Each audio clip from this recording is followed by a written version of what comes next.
Mr Deputy Speaker, it is a privilege to introduce this bill for the first time into the House. And first, I would like to thank the staff who work in aged care facilities across my electorate, from Restvale in Lobethal to Sandpiper Lodge in Goolwa. I know that the vast majority of staff, from registered nurses to catering staff, and I might also include all of the wonderful volunteers, are passionate about what they do and they care deeply for the welfare of their residents. This bill highlights the valuable role that aged care workers play in our community. Those that staff our aged care facilities carry out incredibly important work with high levels of responsibility, requiring a unique mix of both technical skill and compassion and, of course, understanding. It is also a position of great power, with workers responsible for almost every aspect of their residents' day-to-day life. The 2017 Australian Law Reform Commission report entitled Elder Abuse, a National Legal Response highlights that it is our workforce that is in the first line of defence against elder abuse, and that a professionally trained, qualified, dedicated workforce will respect and advance the rights of older Australians. Sadly, however, there are those who do not have the right set of skills or attributes to work with our vulnerable older Australians. Again, the majority of aged care workers carry out their duties in a safe, competent and ethical manner. However, there is a small proportion who present a serious risk to aged care consumers because they are incompetent or impaired or engage in exploitative, predatory or illegal conduct. The Aged Care Quality and Safety Commission Amendment Worker Screening Database Bill 2019 amends the Aged Care Quality and Safety Commission Act to establish a database for nationally consistent worker screenings. This bill implements Recommendation 4.9 of the 2017 Australian Law Reform Commission report into elder abuse and seeks to minimise the risk of harm to older Australians from those who work closely with them. The bill requires all workers and volunteers in the aged care sector to undergo a screening process, with their details then registered on a national database operated by the Aged Care Quality and Safety Commission.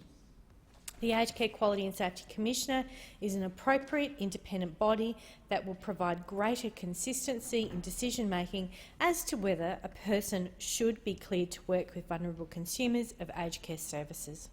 The database will enable employers and potential employers to secure the database in order to search potential employees for any history of misconduct.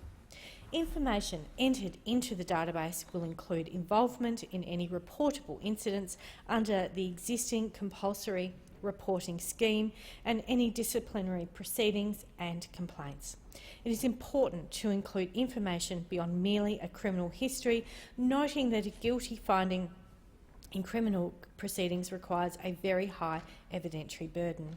This scheme intends to also capture conduct that meets a lower threshold to enable a more comprehensive risk assessment of a person's suitability to work in the aged care sector.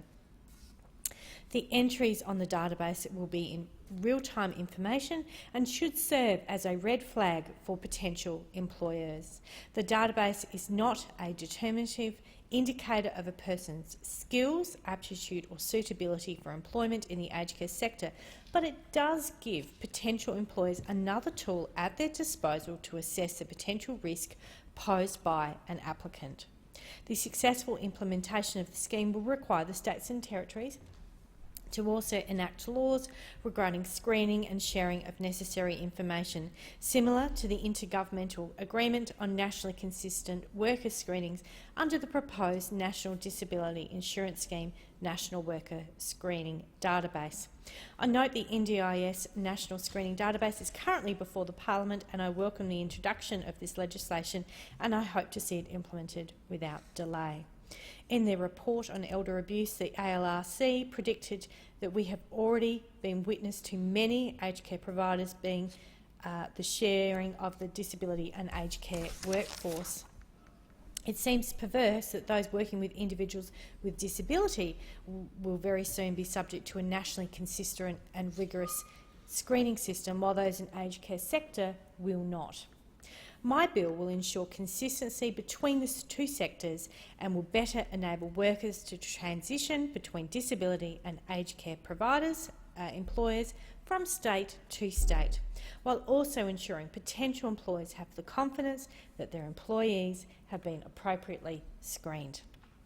I accept that this will require significant cooperation from all jurisdictions, but I believe such a scheme would have the support of all health ministers, and I urge the government to take the proposal to the COAG table. There is currently a review into the regulations of Australia's health professionals, specifically a number of proposed reforms to the health practitioner regulation national law, with submissions to COAG closing later this year. And I understand the Health Minister is currently considering the advice and recommendations from the consultation process, and I urge the Minister to consider the importance of a national screening process as part of those deliberations. I commend the bill to the